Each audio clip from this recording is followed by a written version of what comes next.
DGP Dilbag Singh ने जम्मू में press conference की। प्रेस कॉन्फ्रेंस के दौरान श्रीनगर के होकरसर इलाके में हुए एनकाउंटर पर उठ रहे सवालात का जवाब दिया। उन्होंने कहा, अगर ये तीनों यूनिवर्सिटी का फॉर्म भरने गए थे तो वो फिर एनकाउंटर साइट पर क्या कर रहे थे। डीजीपी ने कहा, बाज औकात अहले खाना खासतौर पर बच्चों के वालिदैन को अपने बच्चों की सरगर्मियों के बारे में इत्तला नहीं होती है।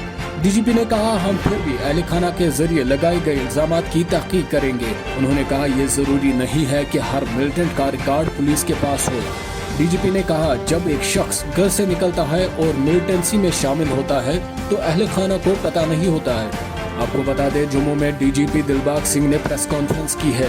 इस दौरान इन्हें श्रीनगर के होकरसर इलाके में हुए एनकाउंटर के बारे में कई सवालात पूछे गए। दिलबाग सिंह ने कहा कि मैं एनकाउंटर में मारे गए तीनों अफराद के अहले खाना से पूछना चाहता हूं, अगर इनके बच्चे यूनिवर्सिटी फॉर्म भरने गए थे तो फिर एनकाउंटर साइट पर क्या कर रहे थे। उन्होंने कहा कि पुलिस फिर भी इसकी तहकीक करेगी।